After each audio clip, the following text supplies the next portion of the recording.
Okay, so let's talk about different types of economic systems. First, we're going to talk about capitalism. And we're going to talk about it in terms of the bike factory that I was talking about in the last video, the bike factory. In a capitalist system, first the definition, private individuals own the means of production. Private individuals own the means of production. In the same way that I owned the plumbing company. Private individuals own the means of production. But going back to my flag factory, the bike factory, using the bike factory as an example, if in a capitalist system, there would be a person who owned the bike factory. They would make the decisions, all the decisions I talked about. They would be the person who decided, or maybe a group of people who decided to buy the factory, hire everybody, start buying the material, selling the stuff. Whoever those individuals are who decided to do that, to make that investment, to try and create a business, those private individuals, those are the people who own the means of production in an economic system. Private individuals, in a capitalist system, private individuals own the means of production. Okay. In a socialist system, socialism, in a socialist economic system, the government owns the means of production. So in a socialist economic system, if there was a factory that was going ahead and making bikes, then the government would be the one making all those decisions. How much to pay the workers, where to sell the bikes, what kind of material to use on the bikes, what kind of rubber to use on the tires, how long are the shifts going to be for the workers, where's the factory going to be located. The government would make those decisions because the government would own the means of production. Now here's something important to keep in mind, and this is oftentimes lost in the crazy political dialogue that we have sometimes in the United States. If you think about it, the police department is an example of socialism. The service that the police provide is provided by the government. We could, in theory, hire a private company to go ahead and enforce the law in Los Angeles. We could have a bunch of different companies give us a bid, and then we pick one of them, the bid that we like the most, and hire them to go ahead and provide police service and have a private company do it. Or maybe have a couple companies in different parts and have them compete with one another. We could do that. We don't. It is an example of socialism. The government is providing the means of production. They're the owners of the means of production. This is true for fire departments. The same rule applies. As a matter of fact, the college is an example of socialism. There are private colleges, for-profit colleges that you can go to. But in this case, for the most part, what happens is the government is providing the means of production. They pay me, right? Well, actually, you pay me through your taxes, right? Thank you very much. The government is providing the service. We're providing the government is providing the means of production. So sometimes people throw around this word socialism like it's an insult. Like, oh, you're a socialist. Oh, he's a socialist. We're all socialists. Unless you think that all the colleges should be private, the police should be private, privately owned, the fire department should be privately owned. Unless you think that that's the case, a little bit of socialism in you too. Okay, that's the key. That's the truth to that. When the government owns the means of production, that's what socialism is. Now, what about communism? People throw communism around all the time. The true definition of communism, the actual definition of communism, in that definition, the workers own the means of production. In a communist system, the workers would own the means of production. So how would that work? It would be that in that bike factory that I've been talking about, the workers, the people who work for it, both the executives and the workers themselves, everybody together they would collectively be the owners of the means of production. And collectively, they would decide how much bikes we're going to sell for, how much people were going to get paid, where they were going to sell their product, all that kind of stuff. The workers would go ahead and do that. Now, the reason that that's important to point out is because there's never really been a communist system. maybe some Native American tribes would qualify as communist, where everybody owned everything. If the corn crop was big, everybody owned the corn crop, right? That was the way some of those cultures work. And I'm not an expert on this, but that's my general idea. There's these things in Israel called kibbutzes.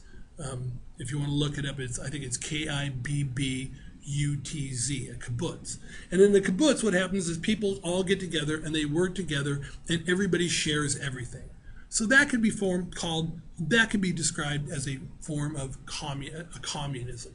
But as far as a government goes, a true government, a real government, there's never been a communist government. There are people who call themselves communists, right? But they're really not. As a matter of fact, the former Soviet Union, its technical name, well, in Russian it's the CCCP, but since I don't speak Russian, let's ignore that. Well, what do we used to call it? The USSR, right? The USSR. What does the USSR stand for? You should go, you know what? If you have Google, if you're on the internet right now, go ahead and pause this and go look up what the USSR stands for, and I'll wait. If not, just give a second, and then I'll just tell you.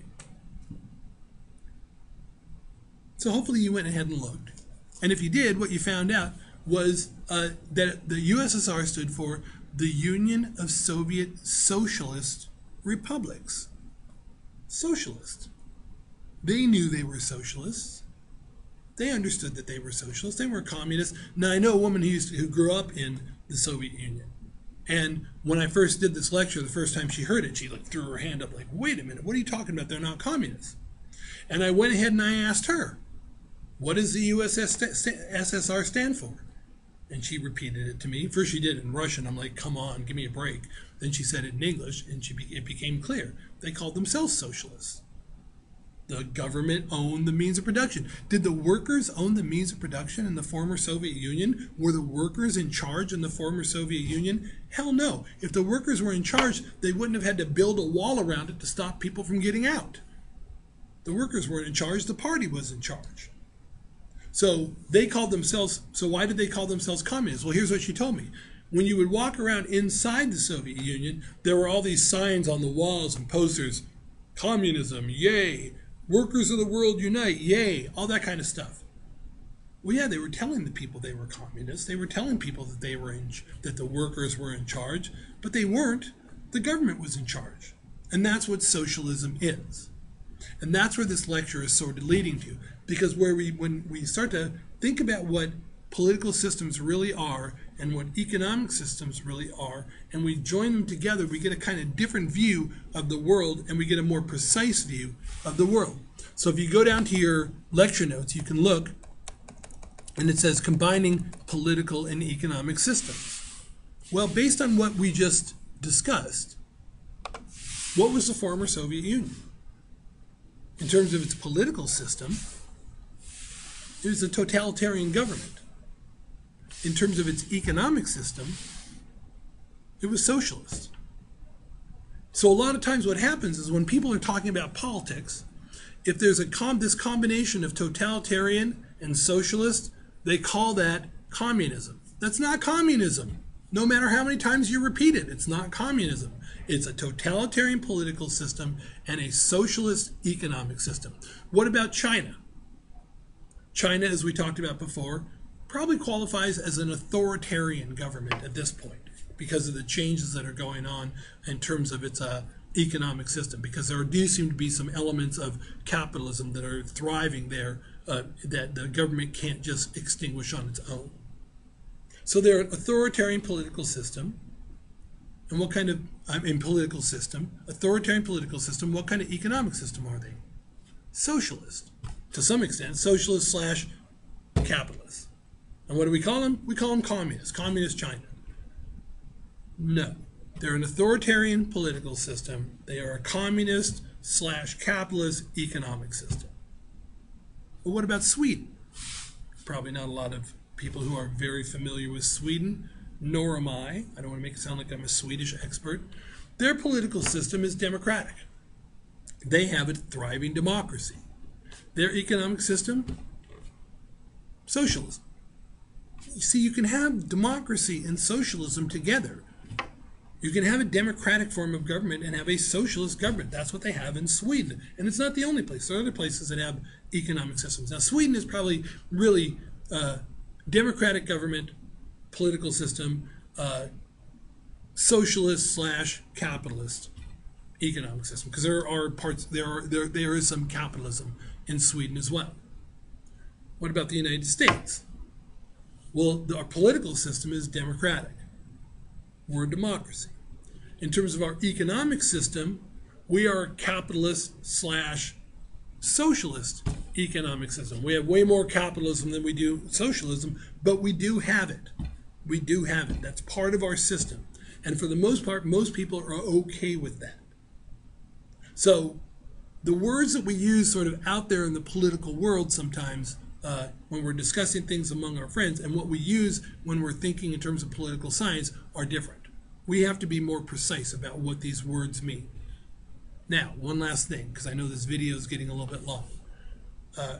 If you got a grandfather who fought in the Korean War, right, saw some of his buddies die, right, fighting what he calls the communists, don't run home and go, hey, Grandpa, you weren't fighting the communists. He'll beat you over the head with his cane, and rightfully so.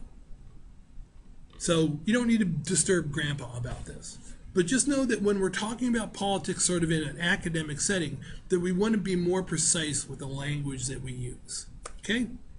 And with that, next we'll be moving on to a discussion about ideology. And that will be Assessing Democracy 09.